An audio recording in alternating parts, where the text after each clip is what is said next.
예, 김대기 선생입니다. 사수 같이 보도록 하겠습니다. 우선 해제부터 먼저 보시죠. 수능에는 당연히 한 번도 나온 적이 없고요. 모의평가에서도 거의 보지는 못했던 글인데 문학교과서에 뭐 띄엄띄엄 실려있는 책들이 있어서 어쩌면 학교 내신 수업할 때 한번 본 적이 있을지도 모르겠어요. 자, 우선 같이 읽어 나가면서 필요한 부분들을 설명을 드릴 텐데요. 재미가 열나 없습니다. 각오하시고 공부하셔야 될 거예요. 자, 해제부터 보겠습니다. 자, 어렸을 때부터 친구였던 두 인물의 미묘한 경쟁 심리를 그려낸 작품으로서 자, 심리를 그려냈다라고 그러죠. 그래서 이거를 장르적으로 심리 소설이라고 말하는데요. 별로 중요한 건 아닙니다. 자, 1959년에 발표되었다. 내가 친구인 B를 처형하는 사수가 되어서 사형을 집행하고 나서 그 충격으로 병원에 입원하는 장면을 시작으로 자, 이게 현재 장면입니다. 과거를 회상하는 구조로 구성되어 있다면 이거는 전체적으로 역순행식 구성이겠네요. 자, 그리고 이 작품은 외세에 의해서 이루어진 민족 분단의 비극을 우의적으로 그린 것으로 해석되고 있다. 자, 그러니까 표면상으로는 친구 사이의 어떤 갈등처럼 보입니다만 실제 이 글이 말하려고 하는 것은 나하고 B는 남과 북을 얘기하는 것이고 이걸 왜 외세에 의해서 이루어졌다라고 하냐면 이걸 읽어보시면 아시겠습니다만 나하고 B는 계속해서 갈등을 벌이고 경쟁을 해요. 그렇지만 우리가 원해서 하는 것이 아니라 어떤 피치 못할 사정 때문에 경쟁 혹은 대립을 하게 되는 것이기 때문에 그 상황이 외세에 의해서 우리 민족 남과 북이 서로 대립하게 되는 그런 상황을 우의적으로 보여준다라고 말하는 것 같습니다. 자, 우선 그러면 앞부분부터 읽어나가 보면서 얘기할 텐데요. 보다시피 대화가 거의 없죠. 거의 대화가 없습니다. 이런 거를 딱 보자마자 똥 밟았다고 생각하셔야 돼요. 어렵습니다. 어렵고 또 하나의 문제가 대화가 없는 것은 대화가 없다는 이야기는 서술자의 심리 위주로 이야기가 전개될 가능성이 크겠죠. 그러다 보니까 이 사람이 지금 어떤 생각을 하고 있는가 그걸 파악하면서 읽어야 되기 때문에 어떤 맥락을 놓쳐버리면 그 내용을 정확히 이해하기가 어려운 부분도 있으니까 집중하셔서 지금 이 사람이 어디에 있고 무엇을 보고 있고 어떤 생각과 어떤 감정을 가지고 있는가 아주 원론적인 부분입니다만 그런 부분들을 정리해 나가시면서 읽으셔야 될 거예요. 자, 일단 제가 읽어보겠습니다. 흰눈이 쌓인 살록의 바람 소리가 시리다. 그것은 바로 사형 집행장에서의 일임에 틀림없다. 자, 그러면 일단 보세요. 뭐가 나왔어요? 공간 나왔죠. 일단 첫 번째 이야기가 진행될 공간은 사형 집행장에서의 이야기입니다. 선생님이 여러 번 얘기했다시피 항상 소설은 장면 위주로 보는 겁니다. 시간과 공간이 장면을 구성할 텐데 지금 내가 읽는 이 부분이 어떤 장면인지를 항상 판단을 하고 보셔야 돼요. 일단은 사형 집행장에서의 이야기입니다. 그리고 나는 이라고 나왔으니까 일단 서술자가 작품 내부에 있죠. 1인칭 시점으로 쓰여지는 것도 확인할 수 있고요. 물론 뭐 이게 아직까지 달랑 두 줄을 읽고 이 글이 1인칭 관찰자인지 혹은 주인공인지 판단하는 건 좀 무리죠. 대신 1인칭 시점, 서술자가 작품 내부에 있구나라고 하는 건 이미 우리가 판단할 수가 있고요. 뭐 미리 말씀을 드리면 1인칭 주인공 시점으로 쓰여집니다. 나는 건총 사격에 몇 점, 카빈에 몇 점, M1 소총에 몇 점, 전부 다 총 종류들이에요. 이런 총을 쏠 때마다 몇 점 하는 명사수의 하나로 나의 소속 부대에서 알려져 있다. 그러나 나 자신이 이 사형 집행의 사수로 지명된 줄은 몰랐다. 자, 자신이 원해서 나온 게 아니죠. 몰랐다라고 했어요. 자, 그 다음, 자, 또 그렇게 달갑지도 않은 일이었다. 자, 원하지도 않습니다. 내가 원해서 여기 나오는지도 몰랐고, 안다라고 하더라도 원해서 즐거운 마음으로 온 게 아니라는 거죠. 자, 더욱이 일단 지명된 이상 피해낼 도리가 없다. 아무도 이런 일을 선두에 서서 하겠다고 좋아하는 사람은 없다. 그것도 전기장치로 된 집행장에서 단추 하나를 누르면 보이지 않는 곳에서 기계가 스스로 모든 일을 처리하여 주는 경우라면 몰라도 이런 경우는 따분하기 짝이 없는 일이다. 자, 첫 번째 부분에서는 사형 집행장에서의 이야기고요. 거기서 내가 원해서 온 것도 아니고 오는 것도 몰랐는데 달갑지 않은 일, 원치 않은 일을 하게 됐다. 그 얘기 나왔죠. 자, 그 다음 갑니다. 그렇지 않아도 나는 전에 형무소에서 사형을 집행하는 관리들의 고역을 상상해 본 일이 있다. 그럴 때마다 소름이 끼쳐 그런 일을 어떤 불우한 사람들이 직업으로 삼고 살아가야 할 것인가 하고 동정했던 것이다. 사실 그 경우에 죽는 사람과 죽이는 사람 사이에는 개인적으로 생명을 여탈해야 하는 이해관계가 없는 것이 거의 전부의 경우이기에 자, 앞에 이야기랑 같은 이야기고요. 자, 그 다음 지금 나의 경우는 약간 다르다. B가 오늘 진행되는 수형의 당사자라는 것을 알았을 때 제일 처음에는 뭐 아무것도 모르고 왔단 말이야. 근데 내가 사형 집행장에 사소가 됐어. 일단 그것만 가지고도 기분이 좋지 않았어. 근데 문제는 뭐냐면 내가 오늘 죽이게 될 수용자가 누구냐 하면 B라는 사람이에요. B는 아까 우리가 해제에서 봤다시피 가장 친한 친구 가운데 한 명이죠. 자기의 친구를 총으로 쏴서 죽여야 되는 그 상황이라는 것을 알게 된 겁니다. 자, 그랬을 때 그것은 참말로 계량할 수 없는 눈 깜짝할 찰나였지만 복수의 만족감 같은 회심의 미소를 지을 뻔했던 것이다. 자, 제일 처음에 내가 가졌던 아주 짧은 순간이지만 친구를 딱 보자마자 느낀 나의 감정은 복수의 만족감이죠. 그러니까 목숨이 왔다 갔다 하는 그 순간까지도 나는 여전히 뭘 가지고 있냐면 대결 의지를 가지고 있어요. 지난 시간 동안 여러 번 나와 B는 경쟁을 해왔는데 B가 죽게 되는 이 순간까지도 나는 B와 경쟁하고 있다고 생각하고 있고 만족감을 느꼈으니까 내가 이겼다라는 거겠죠. 자, 좀 더 가봅시다. 그 다음 이야기를 보면 자, B의 얼굴에 걸쳐 경희의 모습이 떠올랐다. 자, 또 갑작스럽게 경희가 나오는데요. 선생님이 그냥 내용 얘기하고 갑시다. 나하고 B는 지금까지 여러 번 경쟁을 하게 돼요. 뭐 말도 안 되는 경쟁을 하게 되는데 번번이 나는 지게 됩니다. 그런데 그 경쟁 중에 하나가 뭐가 있었냐면 고등학교 때 경희라고 하는 우리가 둘 다 좋아하는 여학생이 한 명 있었어요. 그래서 우리 둘이서 내기를 해서 이 경희를 차지하기로 하자. 남자들끼리 그런 말도 안 되는 얘기를 한 거란 말이야. 그랬는데 지금까지 모든 경쟁에서 나는 전부 다 졌는데 딱 한 번 그 경쟁에서는 내가 이겨서 경희와 사귀게 됩니다. 그러다가 6.25가 터지고 나서 누가 죽었는지 살았는지 모르는 그런 급박한 상황에서 나는 경희랑 헤어지게 되겠죠. 그때 내가 다시 돌아와 봤더니 경희하고 B가 결혼을 하고 있는 거예요. 그러니까 내 입장에서는 내가 딱 한 번 이겼던 그것인데 돌아와 보니까 저놈이 내 여자까지도 데려가 버린 상황이 돼버린 거죠. 그러니까 나는 걔에 대해서 좋지 않은 마음이 있을 수밖에 없겠죠. 그러니까 지금 내가 총을 쏘면 죽게 되는 이 상황에서 나는 마음속으로 새끼파 나한테 그러더니 너 두고 보자. 뭔가 만족감 혹은 우월감, 승리감 이런 것들이 머릿속으로 스치게 되는 거죠. 그러니까 자기가 마음속에 증오를 품고 있던 경희 얼굴이 머릿속에 떠오르는 거겠죠. 자, 좀 더 갑니다.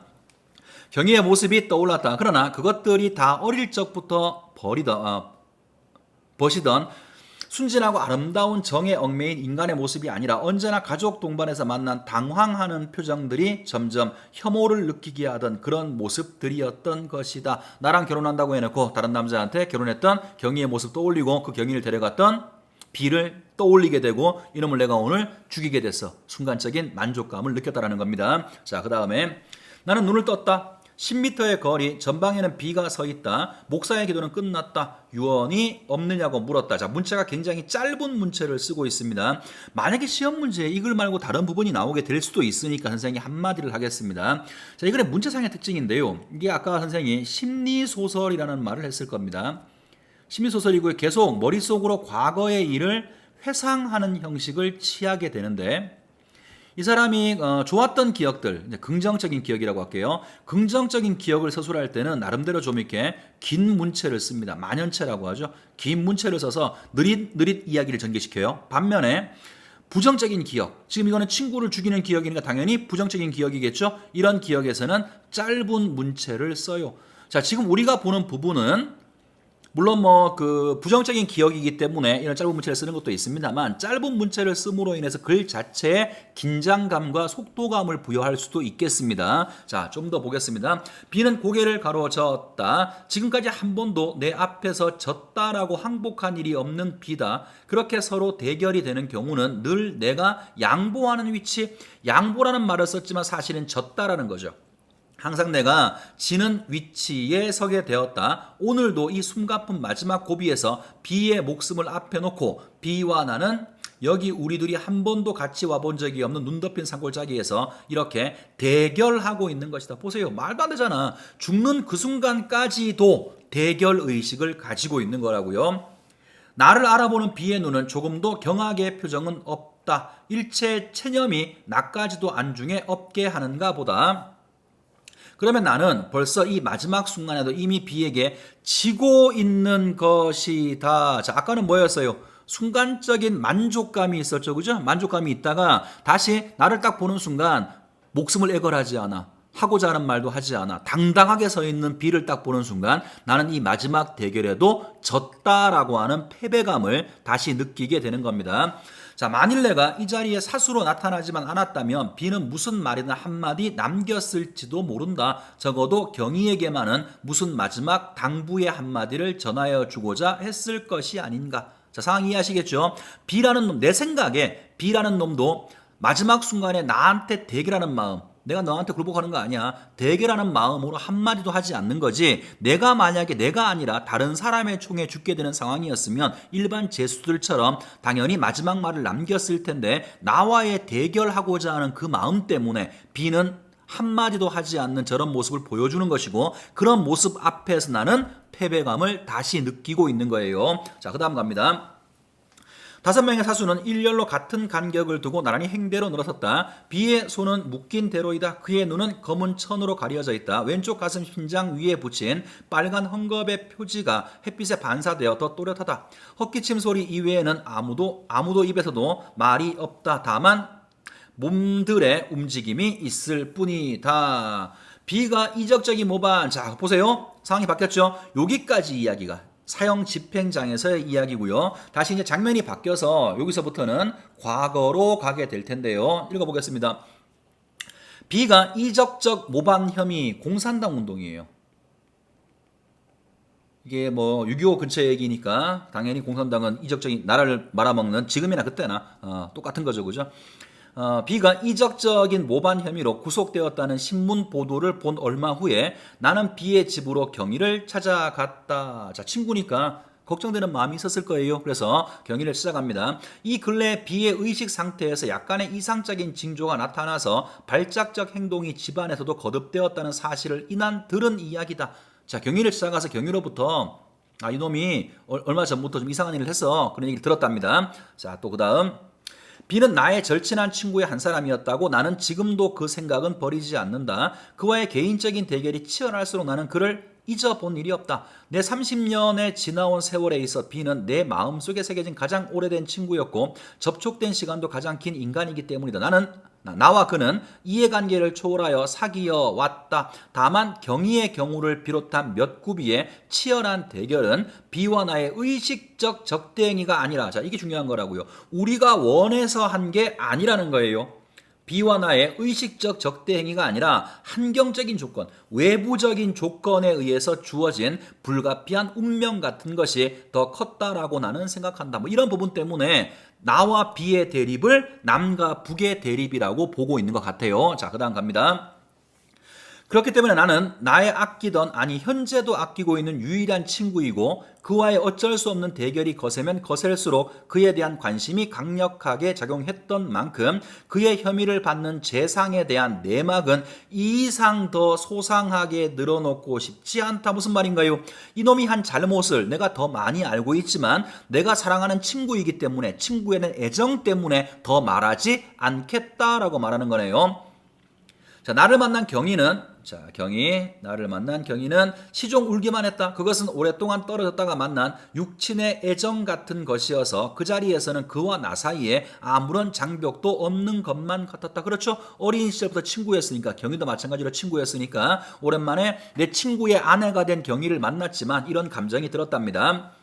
경희는 남편인 B의 구출 문제보다 나에 대한 자신의 변명, 왜 자기가 결혼을 약속한 나를 버리고 B와 결혼할 수밖에 없었는지 변명을 내려놨대요. 변명 같은 호소로 일관하였다. 사변통의 나의 행방은 알 길이 없고 수복 후에 우연히 만난 것이 나와 자기와 과거를 가장 잘 아는 B였기에 나의 생사에 대한 수소문을 서두르는 사이에 나의 소식은 묘연했고 B와의 결혼이 정식으로 성립되었다라는 것이다.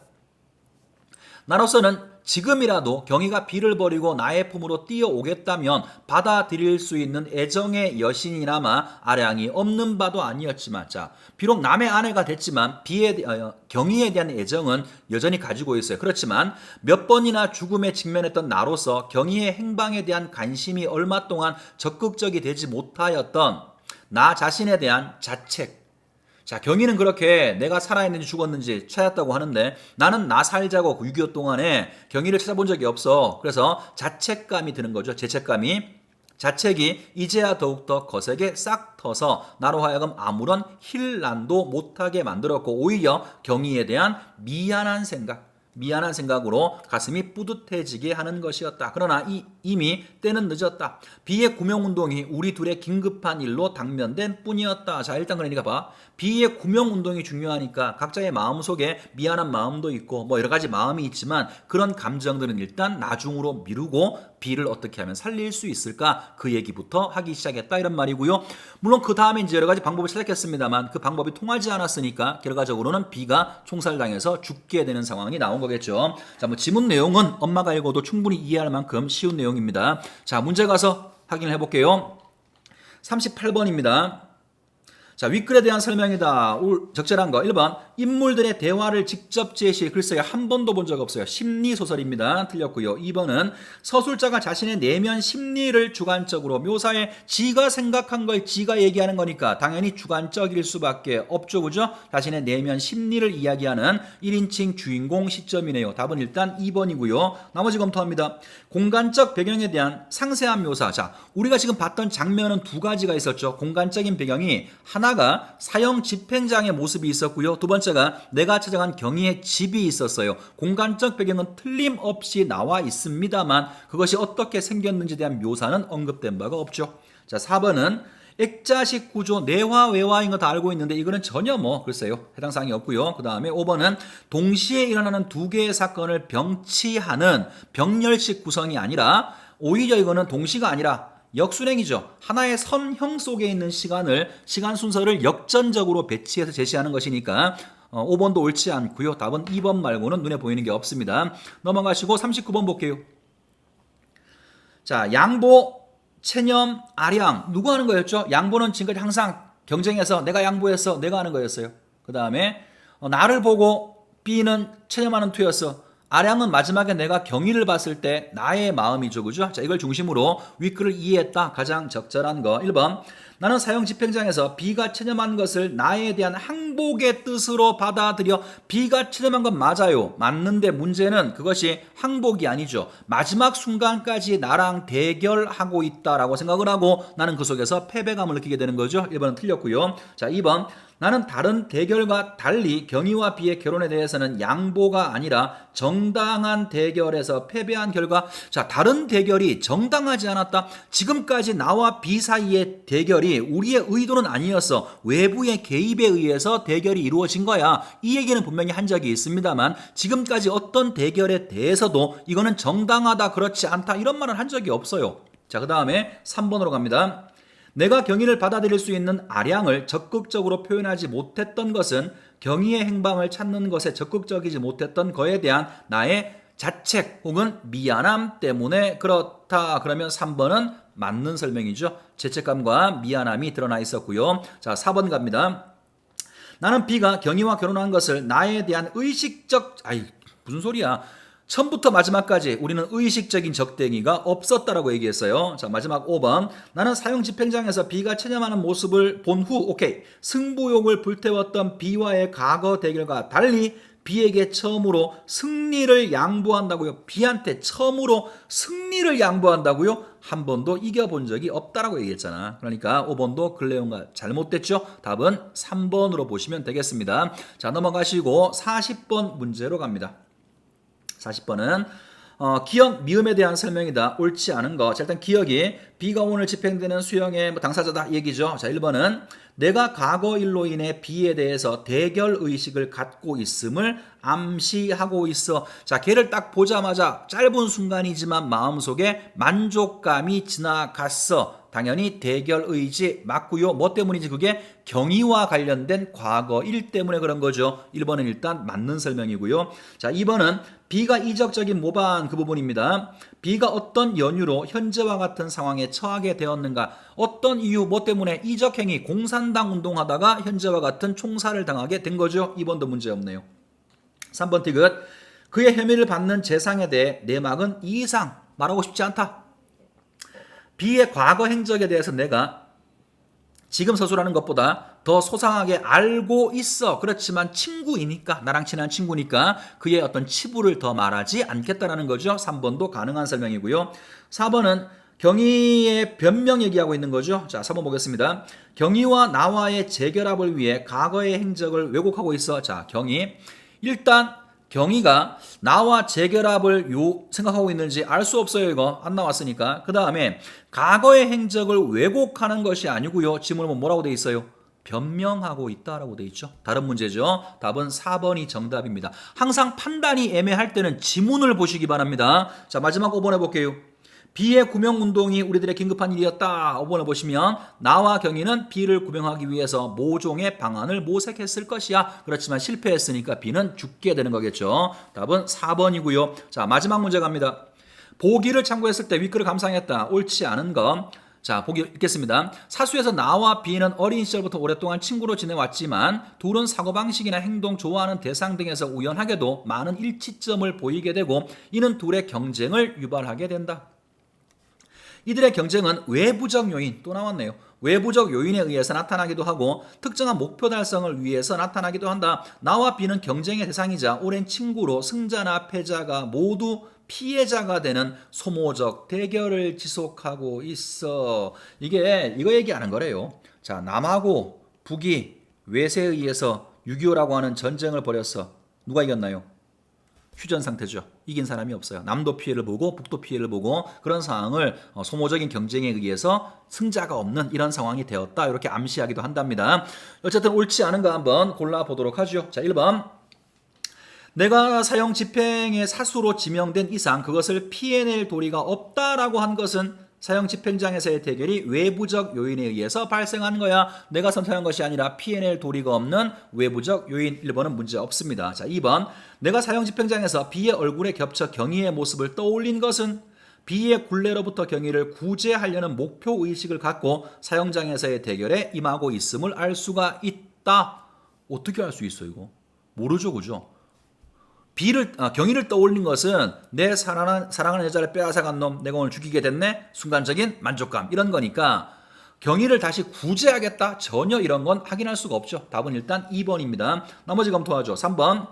내가 마지막 고비에서 B의 목숨을 앞에 놓고 B와 다시 만난 것은 나와 B의 대결이 이례적이 아니라 운명적 대결, 계속 반복된 것이니까 이례적인 것이 아니고요. 마지막 죽는 그 순간까지도 대결하는 놈이 나야 당연히 운명적이라고 말할 수 있겠죠. 자, 4번 갑니다. 내가 사수이지만 B에게 지고 있다고 생각하고 있고 B가 사형수로서 죽음을 맞는 상황에서 대결이 둘 다 피해자가 되는 소모적 대결을 보여주고 있어. 그렇죠? B는 죽는 거니까 당연히 피해자고요. 나는 친구를 죽여야 되는 원치 않는 상황에 놓여 있고 패배의식까지 느끼고 있으니까 둘 다 피해자가 되는 상황이라고 말할 수 있을 겁니다. 5번. 내가 B와의 개인적 대결이 치열할수록 B를 잊어본 일이 없다라고 생각한 것은 내가 B를 경쟁의 대상이자 마음속에 새겨진 오랜 친구. 이게 남과 북의 관계죠. 경쟁의 대상이자 오랜 친구인데 요즘 북한 새끼들 하는 짓거리 보면 오랜 친구는커녕 그죠? 확 밀어버리고 싶죠. 어쨌든 이렇게 해서 사수라고 하는 글 같이 봤고요. 어려운 건 아니니까 한 번쯤만 잘 복습하시면 머릿속에 잘 남아있을 겁니다. 고생했습니다.